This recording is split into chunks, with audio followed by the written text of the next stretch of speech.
नमस्कार। आपका इस छोटे से प्यारे से चैनल उद्देश्य द पावर ऑफ लर्निंग में स्वागत है। मेरा नाम दीपक पांडे। हम आज बात करेंगे इलेक्ट्रोस्टैट के एक अच्छे से लॉ पे जिसका नाम है कूलॉम्स लॉ। तो इन्होंने लॉ दिया। लॉ था क्या? Electric force between two charges. इन्होंने इन्वेंट किया था electric force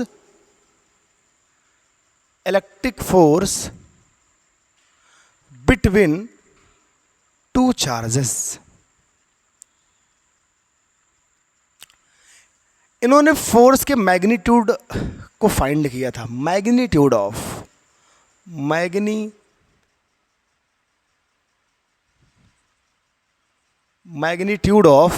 electric force between two charges. Coulomb's ने बताया जब बेंजामिन फ्रैंकलिन ने सजेस्ट किया कि दो चार्ज पार्टिकल हैं, वो एक दूसरे को या तो अट्रैक्ट करेंगे या तो रिपेल करेंगे। मीन्स दैट उन दो चार्ज पार्टिकल के बीच में एक फोर्स लग रहा है। सर, अगर तुम्हारे पास पॉजिटिव चार्ज है, सपोज दैट ये चार्ज पॉजिटिव है, ये चार्ज पॉजिटिव है, तो इन दोनों के बीच क्या होगा? रिपल्सन होगा। मीन्स दैट ये दूर जाएंगे। अगर सपोज दैट ये चार्ज नेगेटिव है, ये चार्ज नेगेटिव है, तब भी वो दोनों चार्ज कहां जाएंगे? सर, दूर जाएंगे। लेकिन अगर ये चार्ज पॉजिटिव है, दूसरा नेगेटिव चार्ज है, तो ये एक दूसरे को अट्रैक्ट करेंगे। मींस दैट एक दूसरे के पास जाएंगे। ऐसा बेंजामिन फ्रैंकलिन ने सजेस्ट किया था कि like charge repel to each other and unlike charges attract to each other. तो अगर दो चार्ज एक दूसरे को अट्रैक्ट कर रहे हैं या दो चार्ज एक दूसरे को रिपेल कर रहे हैं, तो क्या उनके बीच में फोर्स नहीं लग रहा है? लग रहा है। अगर उनके बीच फोर्स लग रहा है तो उस फोर्स को क्या कहते हैं? उसे कहते हैं इलेक्ट्रोस्टैटिक फोर्स या इलेक्ट्रिक फोर्स। तो हम इलेक्ट्रोस्टैटिक फोर्स इन्होंने तो कूलॉम भाई साहब ने क्या किया था? मैग्नीट्यूड ऑफ इलेक्ट्रिक फोर्स की वैल्यू को फाइंड करने के लिए एक लॉ दिया था। तो इलेक्ट्रोस्टैटिक फोर्स की डिफिनीशन लिखते हैं, force between two charge particle. The force between charge particle is called electric or electrostatic force. Electrostatic force. तो दो चार्ज पार्टिकल के बीच में लगने वाले फोर्स को इलेक्ट्रोस्टैटिक फोर्स कहते हैं या इलेक्ट्रिक फोर्स कहते हैं। तो ये जो कूलॉम भाई साहब थे, कूलॉम भैया ने क्या किया था? इन्होंने दो चार्ज पार्टिकल के बीच में कितना इलेक्ट्रिक फोर्स लगता है, कितना इलेक्ट्रोस्टैटिक फोर्स लगता है, उसका मैग्नीट्यूड क्या होता है, इसके बारे में बताया था। तो क्या कहा था उन्होंने अपने लॉ में? हम देखते हैं। सपोज दैट मेरे पास टू चार्ज पार्टिकल है। एक बार हम इसे रब्ड कर देते हैं ना।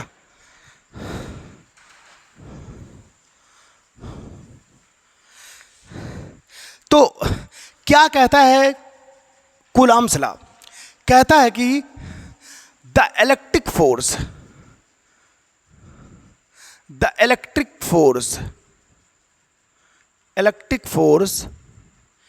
Between two charge particle.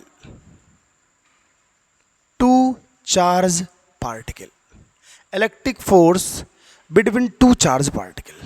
The electric force between two charge particle is directly proportional to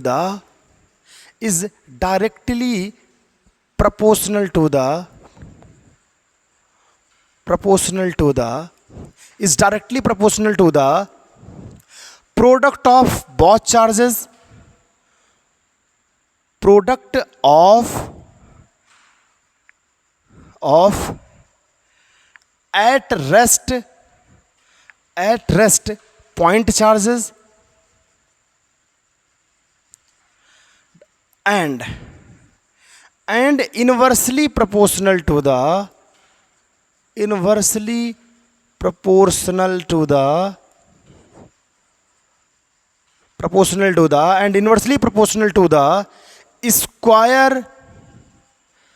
square of distance between both charges. सही, दैट इज कूलम्ब्स लॉ। उन्होंने कहा कि दो चार्ज पार्टिकल के बीच लगने वाला इलेक्ट्रिक फोर्स। सर एक बात और है, इलेक्ट्रोस्टैटिक फोर्स का टू नेचर हो सकता है सर, अट्रैक्टिव भी हो सकता है और रिपल्सिव भी हो सकता है। अट्रैक्टिव तब होगा जब दोनों चार्ज अनलाइक चार्ज होंगे तो एक दूसरे को अट्रैक्ट करेंगे, और रिपल्सिव तब होगा जब दोनों चार्ज लाइक चार्ज होंगे, एक दूसरे को रिपल करेंगे। तो electrostatic force to nature show करता है, एक तो अट्रैक्टिव, दूसरा रिपल्सिव। जबकि अगर ग्रेविटेशनल फोर्स की बात करें तो सिर्फ शो करता है अट्रैक्टिव फोर्स। ठीक है, तो according to Coulomb's law the electric force between two charge particle is directly proportional to the product of at rest point charge and inversely proportional to the square of distance between both charges. Means that क्या है, suppose that मेरे पास to charge particle है, एक charge है Q1, दूसरा charge है Q2। To charge particle है, दोनों चार्ज पार्टिकल के बीच की जो डिस्टेंस है वो सपोज दैट R है। दो चार्ज पार्टिकल हैं, एक है Q1, दूसरा है Q2। सपोज दैट दोनों पॉजिटिव है, दोनों नेगेटिव है, कुछ भी हो सकते हैं सर, कोई दिक्कत नहीं है। और इनके बीच डिस्टेंस कितना है, R है। और ये दोनों चार्ज पार्टिकल एयर और वैक्यूम में रखे गए हैं। ये एक और बड़ी बात है कि ये एयर और वैक्यूम में रखे गए हैं। तब according to Coulomb's law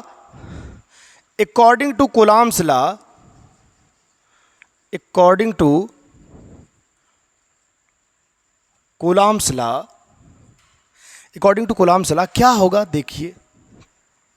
according to Coulomb's law इन दोनों चार्ज के बिटवीन में जो इलेक्ट्रिक फोर्स लग रहा है, उस इलेक्ट्रिक फोर्स का जो मैग्नीट्यूड है ये डायरेक्टली प्रोपोर्शनल है दोनों चार्ज के प्रोडक्ट के गुणे के। मतलब इन दोनों चार्जों का प्रोडक्ट करेंगे, जितना प्रोडक्ट में आएगा वो प्रोडक्ट फोर्स इनके बीच लगने वाले इलेक्ट्रिक फोर्स के डायरेक्टली प्रोपोर्शनल होगा। मींस दैट अगर Q1 Q2 का मैग्नीट्यूड इंक्रीज करेगा तो इनके बीच लगने वाला इलेक्ट्रिक फोर्स भी इंक्रीज करेगा, क्योंकि डायरेक्टली प्रोपोर्शनल है। डायरेक्टली प्रोपोर्शनल की मीनिंग यही होती है कि अगर ये क्वांटिटी इंक्रीज करेगी तो ये क्वांटिटी इंक्रीज करेगी, ये क्वांटिटी डिक्रीज करेगी तो ये क्वांटिटी डिक्रीज करेगी। मींस दैट अगर दो लार्ज चार्जेस हैं तो उनके बीच अट्रैक्शन फोर्स काफ़ी ज़्यादा होगा, ये मतलब है। ये क्वेश्चन नंबर 1 है। और इनके बीच, इन दोनों चार्जेस के बीच जो अट्रैक्शन फोर्स या रिपल्सन फोर्स या जो इलेक्ट्रोस्टैटिक फोर्स लग रहा है, वो इलेक्ट्रोस्टैटिक फोर्स F जो है वो डिस्टेंस के, इनके बीच की डिस्टेंस के स्क्वायर के इनवर्सली प्रोपोर्शनल, माने 1 के अपान में इनवर्सली प्रोपोर्शनल है। That is second equation. ये जो फर्स्ट और सेकंड इक्वेशन बनाए हैं ये कूलम्ब्स लॉ का स्टेटमेंट है सर। इनके बीच की जो डिस्टेंस होगी, डिस्टेंस के स्क्वायर के इनवर्सली प्रोपोर्शनल होगा। मींस दैट अगर डिस्टेंस, दो चार्जेस के बीच की डिस्टेंस सपोज दैट ज़्यादा होगी, वेरी लार्ज होगी, तो उनके बीच लगने वाला फोर्स भी कम होगा सर। इसीलिए जो न्यूक्लियस है वो आउटर मोस्ट इलेक्ट्रॉन को बहुत ही कम फोर्स से अट्रैक्ट करता है, क्योंकि वो आउटर मोस्ट के इलेक्ट्रॉन अदर इलेक्ट्रॉन्स के रिस्पेक्ट में सबसे दूर होते हैं, फॉर अवे होते हैं न्यूक्लियस से।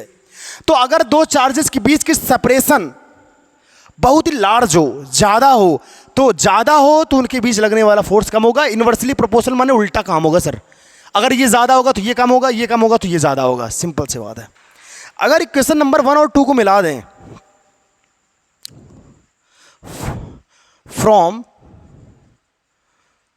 from equation first and second we get, एक बार देख लेते हैं,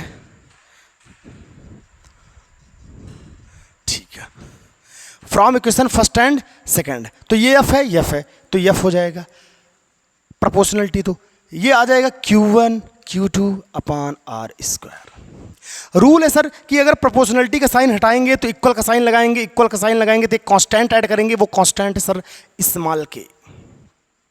ये हो जाएगा Q1 Q2 upon R square, where K is constant. ये k क्या है? k कांस्टेंट है सर।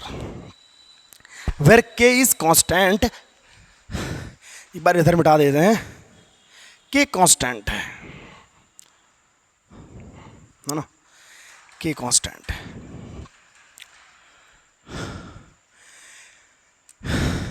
तो ये कुलाम्स भाई साहब ने इस k की वैल्यू एक्सपेरिमेंटली फाइंड किया, और ये k की जो वैल्यू थी ये कांस्टेंट है, और ये k की वैल्यू डिपेंड किस पे करती, ये इंटरेस्टेड बात है। उन्होंने एक्सपेरिमेंटली इस वैल्यू को फाइंड किया और उन्होंने कहा if medium of both charges, if medium of both charges is air और वैक्यूम, एयर माने वायु, वैक्यूम माने निर्वात, जहां कुछ भी ना हो, अगर ये दोनों चार्जेस एयर और वैक्यूम में रखे गए हों, and all unit is in SI system,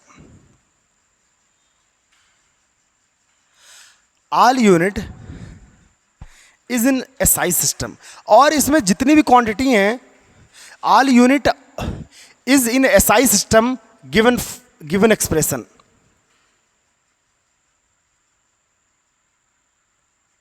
given expression में मीन्स कुलाम्स लॉ की एक्सप्रेशन में फोर्स, चार्ज, डिस्टेंस सबकी जो यूनिट है वो एसआई सिस्टम में होनी चाहिए। एसआई सिस्टम माने फोर्स का होना चाहिए न्यूटन, डिस्टेंस का होना चाहिए मीटर, और चार्ज का होना चाहिए कूलाम। अगर ऐसा है मीन्स दैट हमारे दोनों चार्ज एयर और वैक्यूम में रखे गए हैं, और फोर्स, डिस्टेंस एंड चार्जेस की जो यूनिट है अगर एसआई सिस्टम में है तो then the value of k is 1/4 pi epsilon naught। k is equal to 4 pi epsilon naught। k is equal to 1/4 pi epsilon naught होगा। So Coulomb's law, hence Coulomb's law.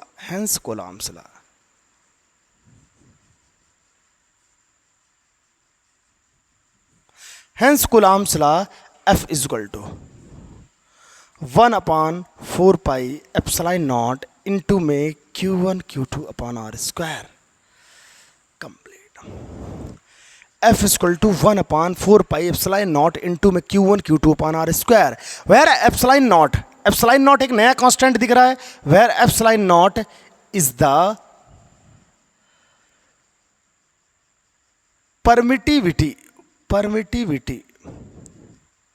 permittivity of free space।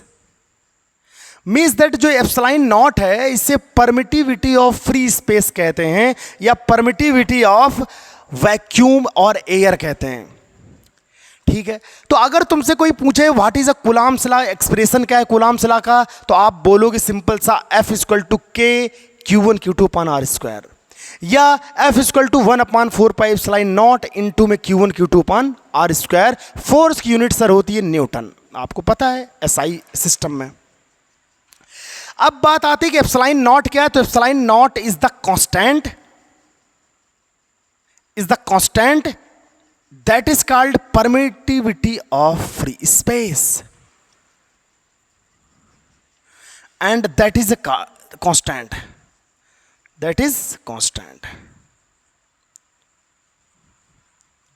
सही है। और ये constant है, epsilon not क्या है, constant है। तो इस पे बात करते हैं हम क्या है।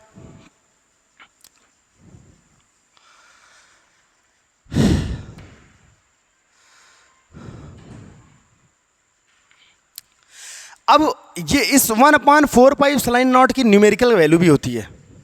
कितनी आती है न्यूमेरिकल वैल्यू, इसकी न्यूमेरिकल वैल्यू होती है 9 × 10⁹। 1/4 पाई एप्सिलॉन नॉट की यूनिट अगर चेक करें हम, तो और स्क्वायर का F के साथ क्रॉस मल्टीप्लाई करेंगे तो Q1 Q2 को अपॉन मिलाएंगे तो हो जाएगा न्यूटन इंटू मीटर स्क्वायर पर कूलम स्क्वायर। तो 1/4 पाई एप्सिलॉन नॉट की न्यूमेरिकल वैल्यू होती है 9 into 10⁹ newton into metre square पर coulomb square. That is Coulomb's law. The value of epsilon naught. The value of epsilon naught. Epsilon naught की value find करते हैं हम, है ना. जैसे हम लोग जानते हैं कि 1/4 पाई एप्सिलॉन नॉट की जो वैल्यू आई थी वो 9 into 10⁹ newton into metre square पर कूलम स्क्वायर आई थी. The value of epsilon naught and unit and dimension.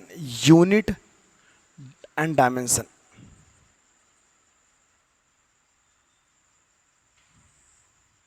ये सब पढ़ना है मुझे. तो 1/4 एप्सिलॉन नॉट इक्वल टू इतना. हमें एप्सिलॉन नॉट निकालना है, तो एप्सिलॉन नॉट को उधर ले जाते हैं और सारी वैल्यू को यहाँ ले आते हैं. तो हो जाएगा epsilon naught equal to 1/4 into में 9 इंटू 10⁹. ये इधर यहाँ आएगा तो ये हो जाएगा coulomb square newton into metre square. Epsilon naught equal to 4 pi. 4 की वैल्यू 4 पाई की वैल्यू जानते हो 3.14 इंटू में 9 इंटू 10⁹. एप्सिलॉन नॉट की यूनिट आ गई, क्योंकि इसको यहाँ लाएंगे तो ये उल्टा हो जाएगा, तो हो जाएगा कूलम स्क्वायर. रेसिप्रोकल कर देंगे, कूलम स्क्वायर इंटू न्यूटन पर कूलम स्क्वायर पर न्यूटन इंटू मीटर स्क्वायर. इसको सॉल्व करेंगे तो एप्सिलॉन नॉट की वैल्यू निकल के आती है 8.85 इंटू 10⁻12 कूलम स्क्वायर पर newton into metre square. Epsilon naught की कुछ इस तरीके से वैल्यू आती है एप्सिलॉन नॉट की, है ना. तो अब हम बात करते हैं एप्सिलॉन नॉट की डायमेंशन क्या लिखेंगे. तो कूलम स्क्वायर पर न्यूटन इंटू मीटर स्क्वायर है, तो कूलम की डायमेंशन होती है 80. क्यों? क्योंकि तुम जानते हो आई बराबर होता है क्यू बाई टी. टी को क्रॉस करेंगे तो हो जाएगा Q equal to I T. I को ए से, टी को टाइम टी से लिखते हैं.